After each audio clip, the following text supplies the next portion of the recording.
जिन्होंने किसान के ट्रैक्टर का टैक्स माफ कराया, हाँ या ना?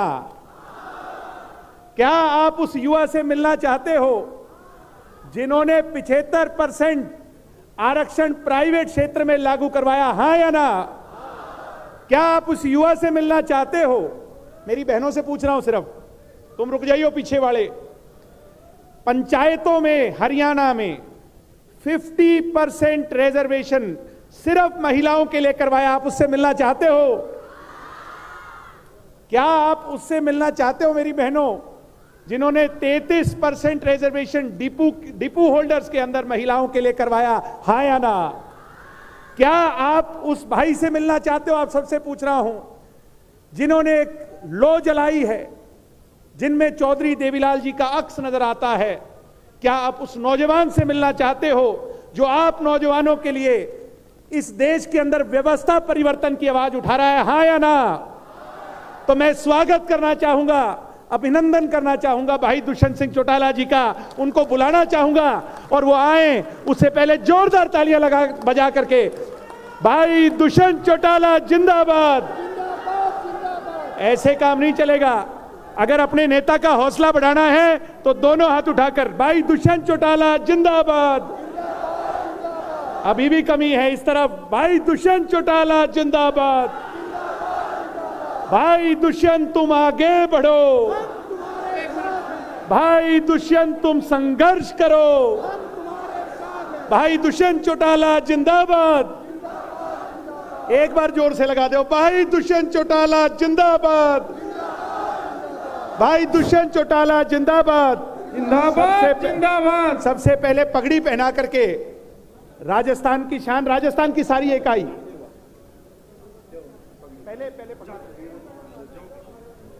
पहले अच्छा, एक बहुत बड़ी मिसाल है, ये प्रोग्राम में शामिल नहीं था, मैं आपको बता दूं, सुन लें। राजस्थान की कुछ बहनों ने कहा कि हम अपने भाई को रक्षाबंधन की राखी बांधने आई हैं। एक बार जोरदार तालियां भाई बहन के इस रिश्ते के लिए। अरे इतना पवित्र रिश्ता है, रक्षाबंधन का त्योहार आने जा रहा है, जोरदार तालियां बजाने का काम करें। कितनी बड़ी मिसाल पेश की है। मैं सलाम करता हूं राजस्थान की मातृशक्ति को, नारी शक्ति को, जिनका दिल कितना बड़ा है, कितना स्नेह से भरा है कि अपने भाई को राखी बांधने के लिए वो मंच पर आई है। ये कार्यक्रम में शामिल नहीं था। मैं एक बार फिर से चाहूंगा, बहुत बहुत हम धन्यवाद करें, आभार करें।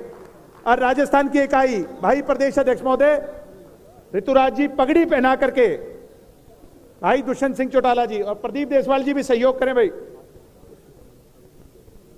इसके साथ साथ नोखा की टीम भाई दुष्यंत सिंह चौटाला जी को सम्मानित करेगी लास्ट में।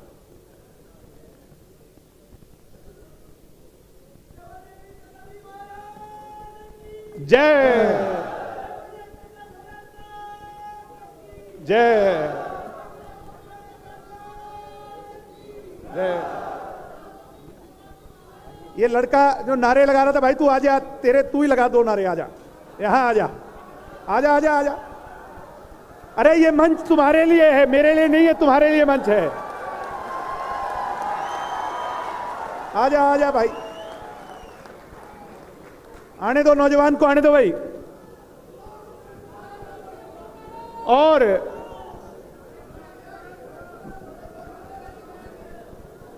बढ़िया लगाई भाई, आजा जवान। ये आप लोगों का मंच है, एक बार जोरदार ताली मेरे भाई के लिए। और अंतिम में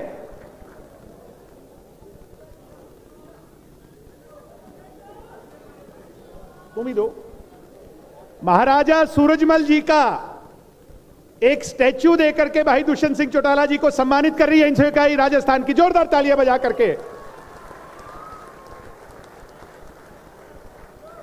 भाई, तालियों में कमी किस लिए रख रहे हो? तालियां बजा करके स्वागत करें, धन्यवाद करेंगे।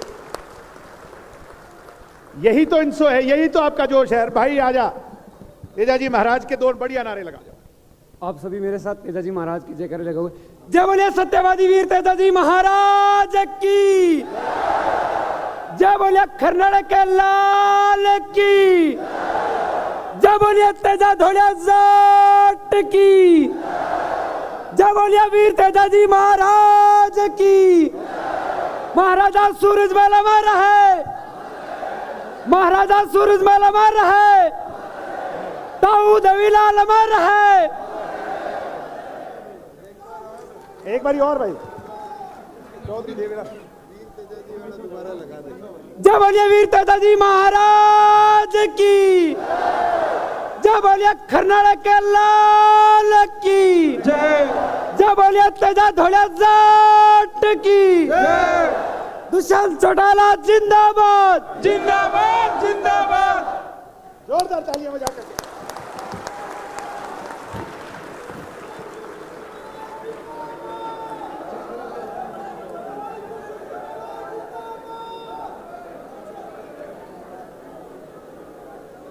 आज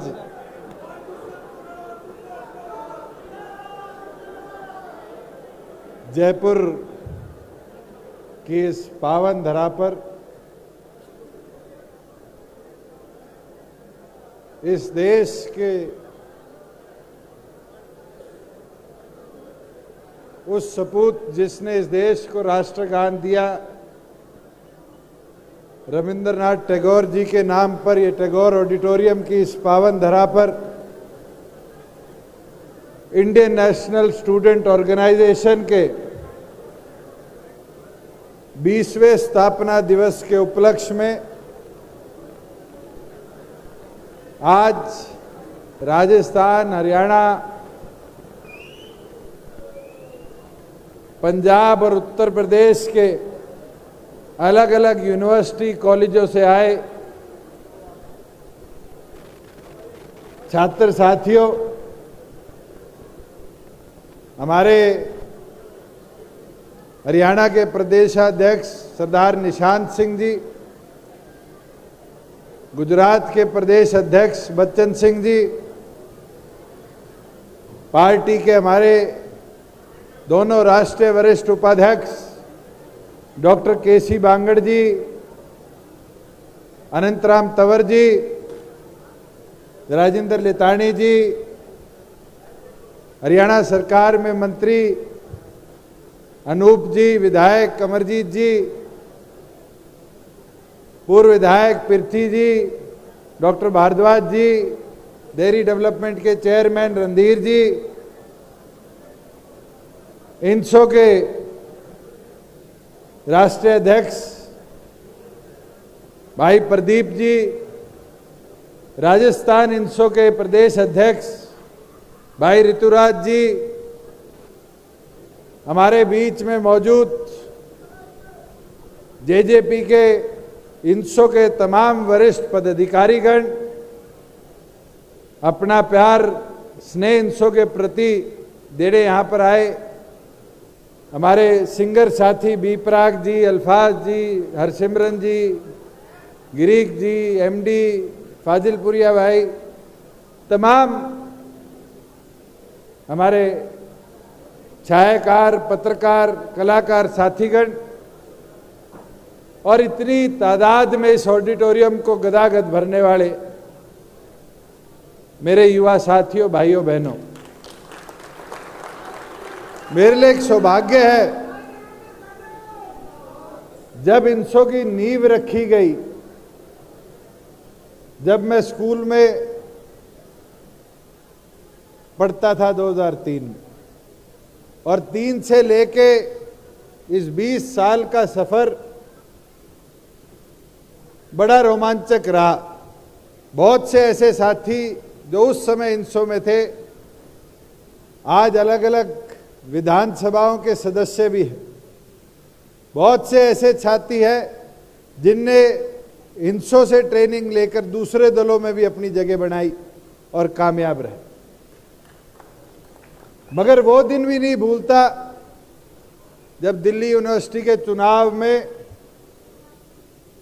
पोस्टर लगाने का मुकाबला होया करता था कि पोस्टर दीवार पे कितने लगेंगे, कौन लगाएगा और कैसे लगाएगा।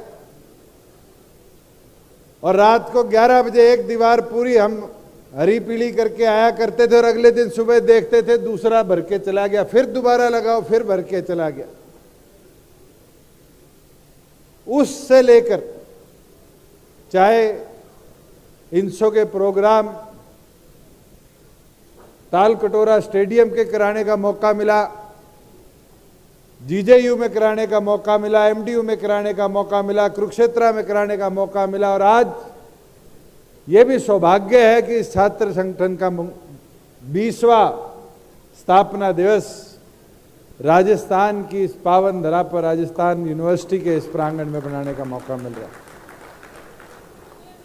साथियों, मैं एक चीज जरूर कहना चाहूंगा, आज हमें एक संकल्प जरूर लेके चलना पड़ेगा।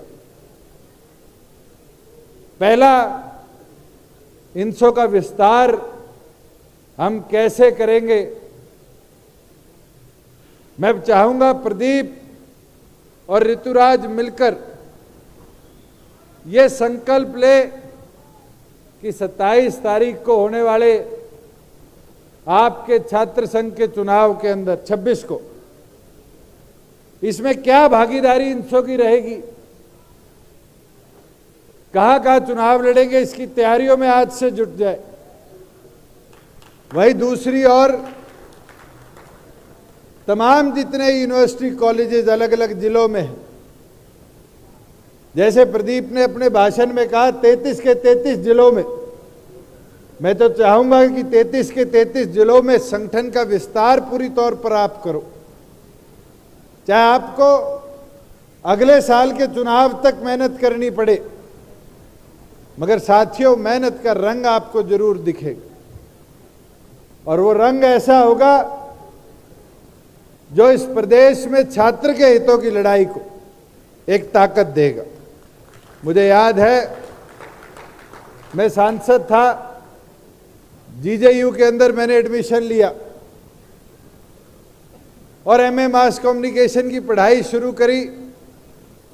दिग्विजय सिंह उस समय इंसो के राष्ट्रीय अध्यक्ष थे, और छात्र संघ चुनाव की बात आई, और छात्र संघ चुनाव के उस मुद्दे को लेकर इनने निर्णय लिया कि हम संघर्ष शुरू करेंगे। ज्ञापन दिए, कोई नहीं सुन रहा था, मुख्यमंत्री से मिले, कोई नहीं सुन रहा था, गवर्नर से मिल के आए, कोई नहीं सुन रहा था, और फिर ये फैसला लिया कि 5 साथी अनशन पे बैठेंगे, और वो 5 अभी मेरे को दिख रहे हैं। ये मंजू बैठी, जसविंदर बैठा, दिग्विजय बैठा, हरिंदर बैठा, प्रदीप, इन साथियों ने अनशन शुरू किया। 1 दिन, 2 दिन, 3 दिन, और चौथे दिन मंजू की तबीयत खराब हो, मगर रुकी नहीं, डॉक्टर के पास जाके वापिस आके वहीं बैठी कि मैं अपना संघर्ष छोड़ूंगी नहीं, मैं अपने साथियों का हौसला टूटने नहीं दूंगी। 5वें दिन फिर इसकी तबीयत खराब होनी शुरू हुई, तो जसविंदर की भी साथ की साथ खराब हो गई, और हम हैरान थे, 6 फुट 2 इंच का आदमी बीमार पड़ेगा तो क्या होगा, ठाणे वाले भी ज्यादा चाहिए होंगे। मगर उसके बाद भी ना जसविंदर उठा, ना मंजू उठी, और 5वें दिन रात को 9 बजे नोटिफिकेशन सरकार को निकालना पड़ा कि हरियाणा में छात्र संघ चुनाव हम बहाल करें। ये युवा की ताकत होती है, और इस ताकत को हम किस दिशा में लेके जाए, वो दिशा आपका भविष्य तय करती है। मुझे याद है, जब जननायक जनता पार्टी हमने बनाई और पहला हमने प्रदर्शन का फैसला लिया युवाओं की बेरोजगारी के विरुद्ध, वो दिन भी याद है। गुड़गांव चौधरी देवीलाल जी के नाम पर जो हमारा स्टेडियम है, वहां चौधरी देवीलाल जी की मूर्ति पे पुष्प अर्पित कर हम डिप्टी कमिश्नर के ऑफिस तक पैदल गए, और 2-3 हजार साथी बारिश के बावजूद भी पूरे गीले कीचड़ में रुके नहीं,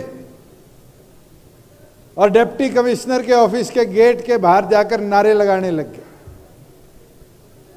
डिप्टी कमिश्नर ने सोचा युवा है, थोड़ी देर धरना प्रदर्शन करके चले जाएंगे। पौना घंटा एक सुर में हमने नारे लगाए। पौने घंटे बाद डिप्टी कमिश्नर जब ज्ञापन लेने आया, तो फिर पौना घंटा और उसको धूप में खड़ा कराकर फिर नारे लगाए, एहसास दिलाया और उसको अपने जीवन का संकल्प बना लिया कि अब युवाओं के अधिकारों की लड़ाई को हम लड़ेंगे।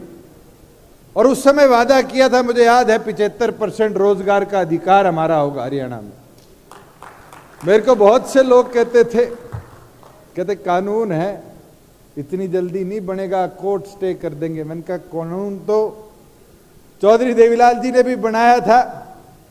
क्या करते थे, 100 रुपया पेंशन दे दूंगा। भजनलाल जी, बंसीलाल जी उस समय के पढ़े लिखे लोग कहते थे कैसे दे दोगे? उन्होंने कहा खाली कागज पे देवीलाल लिख के दे दूंगा, अफसरों ने जो ऊपर लिखना है लिख देंगे।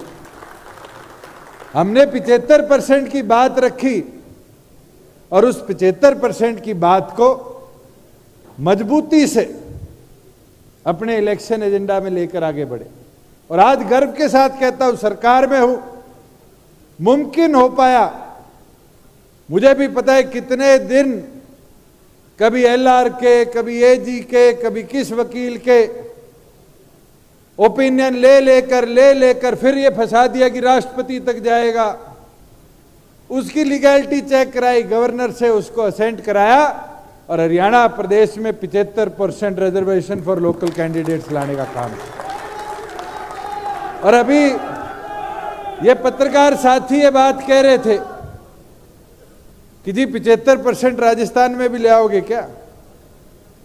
बताओ, मैं तो मेरी बहनों से पूछ लूं, लाना चाहिए 75% रोजगार का अधिकार बहनों के लिए राजस्थान में? नहीं लाना चाहिए? लाना चाहिए? साथियों आप बताओ, लाना चाहिए नहीं लाना चाहिए? तो क्यों नहीं आज संकल्प ले कि इस कांग्रेस की सरकार को अब युवा शक्ति, चाहे वो इंसो हो चाहे जननायक जनता पार्टी हो, अगले 1-1.25 साल जो चुनाव में बाकी पड़ा है, इसके पीछे पढ़ पढ़कर या तो कांग्रेस सरकार 75% युवा का अधिकार लाने का काम करेगी, नहीं तो विधानसभा का रास्ता बाहर करने का काम करेगी। साथियों ये संकल्प बना के जाओ, और अगर आपने संकल्प बना लिया, ये मेरा वादा है, आपकी मेहनत रंग लाएगी। जब विधानसभा में आपकी हिस्सेदारी होगी तो जरूर विधानसभा के अंदर 75% for local candidates in Rajasthan का भी कानून हम पारित करने का काम करेंगे। मगर फाउंडेशन डे पर एक ऑर्गेनाइजेशन के तौर पर हमने बहुत काम किया। प्रदीप कह रहा था नॉर्थ इंडिया की सबसे बड़ी ऑर्गेनाइजेशन, दिग्विजय सिंह कह रहे थे नॉर्थ इंडिया में हमने ऐसा काम किया। एक ऐसा काम भी इंसो ने कर रखा है जो किसी वक्ता ने नहीं छुआ, कि नेत्रदान का किसी और छात्र संगठन के पास ऐसा रिकॉर्ड नहीं है कि नेत्रदान का 10,000 से ऊपर युवाओं का एक सिंगल दिन के 8 घंटे की डोनेशन में गिनीज बुक में नाम रचाने का काम किया। साथियों एक चीज जरूर, मैं पीछे बीकानेर गया, नोखा गया, अब हमारे साथी पीछे खरनाल में प्रोग्राम करवा के आए थे वीर तेजा जी का। एक बड़े शॉकिंग सा आंकड़ा मेरे पास भी आया। अभी हरसिमरन बोल के गया है, पंजाब से है। हम पंजाब को ब्लेम करते थे, ड्रग्स बहुत है, ड्रग्स बहुत है, ड्रग्स बहुत है, और धीरे धीरे हरियाणा भी उसमें लिपटा जा रहा है। हमारे प्रयास है रोका जाए, मगर मैं हैरान हूं कि पंजाब से, हरियाणा से ज्यादा ड्रग्स की समस्या आज राजस्थान में कब्जा कर बैठी है, और यह सरकार आंख बंद कर बैठी है। आज क्या हालात है, माइनिंग माफिया के विरुद्ध साधुओं को धरने करने पड़ते हैं, सुसाइड करना पड़ता है, तब जाके सरकार की माइनिंग माफिया के विरुद्ध आंख खुलती। क्या बात, आज इस सरकार के अंदर अनएम्प्लॉयमेंट इतनी बढ़ती जा रही है। मैं पिछले दिनों दैनिक भास्कर के आंकड़े देख रहा था, और उसमें एक आंकड़ा आया कि इस देश में सबसे ज्यादा 24%, अब सीएमआई तो कांग्रेस की एजेंसी हरियाणा में 38% कर देती, मगर गवर्नमेंट ऑफ इंडिया के सर्वे में आया कि 24% सबसे ज्यादा अगर अनएम्प्लॉयमेंट कहीं है तो आपके राजस्थान में आज के दिन। ये युवाओं को रोजगार नहीं दे पाए। आज शिक्षा की बात करते हैं। आज राजस्थान के अंदर मास्टरों का ट्रांसफर साल में एक बार खुलता है, और क्या हालत होती है, सारे गांव छोड़ के शहर आना चाहते हैं। और रूरल इंफ्रास्ट्रक्चर में एजुकेशन की मजबूती के अंदर निरंतर ये सरकार फेल हो रही। पर आज आपके पास मौका है, लगकर मेहनत कर कर अपनी आवाज को, छात्रों की आवाज को बुलंद करो। और ये वादा हम करते हैं कि इस व्यवस्था सुधार में आपके सहयोगी होकर, आपके साथ खड़े होकर आपको और मजबूती देने का काम करेंगे। 2 संकल्प आज लेकर जाओ। एक तो 75 साल इस देश की आजादी को हुए, और ये 75 साल का जो इतिहास और 200 साल की जो संघर्ष है, इसको हमें नहीं भूलना चाहिए। मुझे पिछले दिनों चंडीगढ़ हर घर तिरंगा कार्यक्रम, जिसमें देश के गृह मंत्री अमित शाह जी आए हुए थे, वहां बी पराग जी को सुनने का मौका मिला। अगर आज उन लड़ाकों का जिनने इस देश की आजादी के लिए शहादत दी, हम उनको नमन नहीं करेंगे, और उन वीर योद्धाओं का जिनने देश की आजादी से लेकर आज 75 साल में अपने जीवन का बलिदान दिया, और हरियाणा और राजस्थान तो वो धरती है, मेरे ख्याल से हर परिवार से एक युवा साथी कभी ना कभी सेना के अंदर जाकर सेना के प्रति समर्पित होकर आया है। इस वीर भूमि को नमन करते हुए मैं आज से आह्वान और आग्रह और निवेदन करता हूं कि अब संकल्प लो कि 15 तारीख से पहले पहले हर घर के अंदर एक नेशनल फ्लैग, तिरंगा लगाने का आप काम करो। और मैं तो इंसो से खास तौर पर आग्रह करूंगा कि यूनिवर्सिटी के अंदर इसको आप एक्शन मोड में लेकर चलो, कि हमें हर विंडो पे, बिल्डिंग तो एक हो सकती है मगर अंदर आपके छोटे छोटे हॉस्टल रूम्स हैं, अपने रूम की खिड़कियां दरवाजे पे हम नेशनल फ्लैग के स्टिकर के फॉर्म में लगाएं, उन शहीदों को नमन करते हुए। और साथ में इंसो आज एक संकल्प ले, एनवायरनमेंट को, और राजस्थान के अंदर तो एनवायरनमेंट के प्रति निरंतर लोगों ने संघर्ष किया है, और वो संघर्ष प्लांटेशन के तौर में आप हर वर्ष करते आए हो, ब्लड डोनेशन के तौर पे आप हर वर्ष करते आए, मगर आज आपके 20 साल इस संगठन के पूरे हुए। ये संकल्प लेकर चलो कि इस 20 साल पूरे होने के उपलक्ष्य में आप 20 लाख नए पेड़ इस धरती पर लगाने का काम करोगे, जिससे हमारे एनवायरनमेंट को भी मजबूती मिलेगी। साथियों, मैं एक चीज जरूर आपको बोलना चाहूंगा कि युवा जो है, अगर इसको 2 हिस्सों में बांट दो, यू और वा, और उल्टा कर दो, तो क्या बनता है? वायु। और हवा की दिशा कोई तय नहीं कर सकता। आज आप अगर सही दिशा पे चल पड़े तो आप बड़े बदलाव, क्रांति ला सकते हैं। और मैं तो आह्वान करूंगा आपसे कि वायु की तरह अपने जीवन को अपने भविष्य के लिए और आने वाले छात्रों के भविष्य के लिए समर्पित करने का आप काम करें। एक चीज जो दिग्विजय सिंह ने कही, लाइब्रेरी मॉडल की, मैं छोटा सा एग्जाम्पल दूं कि हमसे 5 लाख रुपए एक गांव का युवा साथी मांग के गया अड़के, और कहा जी मैंने मेरे गांव में लाइब्रेरी बनानी है। मैं कहा 5 लाख में तो कमरा भी तैयार नहीं होगा। कहता मैं आपको बना के दिखाऊंगा, और ऐसा इंफ्रास्ट्रक्चर बना के दिखाऊंगा जो नेक्स्ट जनरेशन का फायदा करेगा। उसने अपने गांव की चौपाल का सामूहिक केंद्र कह लो, उसका एक कमरा लिया, उसको बाहर किताबों की तरह पेंट किया, अंदर उसमें कली कराई, ऊपर सोलर प्लेट लगा ली, 4 ट्यूबलाइट उससे पावर कर ली, एक पंखा लगा लिया, 4 स्टडी के डेस्क लगा लिए, और दिल्ली गया। और दिल्ली के अंदर जाकर आज यूपीएससी हो, स्टाफ सिलेक्शन हो, बैंकिंग हो, XYZ जो हमारे आर्मी नेवी एयरफोर्स के एग्जामिनेशन होते हैं, पुलिस के हो, अलग अलग प्रकार के तमाम एग्जामिनेशंस की वो किताबें लेके आए और लाके उसने गांव में रखी। गांव के रिटायर्ड मास्टर को, प्रोफेसर को, जो रिटायर्ड लोग थे या जो समय दे सकते थे, उनको आग्रह किया कि आप 1 घंटा 1.5 घंटा दिन में जब आपको समय मिले लाइब्रेरी में आके हमें पढ़ाने का काम करो। और मुझे खुशी होती है कि 2 साल के अंदर उस गांव से अनेकों बच्चों ने, जो प्रीलिम्स होते हैं हमारे HPSC के, हरियाणा पब्लिक सर्विस कमीशन के, उनको क्लियर करेंगे कि आप बैंकिंग सेक्टर के काम करने वाले। और फिर हमने उसको एक्शन मोड में लिया और इस साल का मेरा संकल्प है कि 100 ऐसी मॉडल लाइब्रेरी जहां हमें इंफ्रास्ट्रक्चर पे पैसा खर्चने की जरूरत नहीं, आज अनयूटिलाइज्ड इंफ्रास्ट्रक्चर को यूज करते हुए हम बनाने का काम करेंगे। बल्कि मैं नोखा गया था, चौधरी देवीलाल जी के स्टैच्यू के पीछे बहुत जगह खाली थी और मिट्टी मिट्टी थी। ये नोखा वाले साथी खड़े हैं, इनकी मेहनत थी।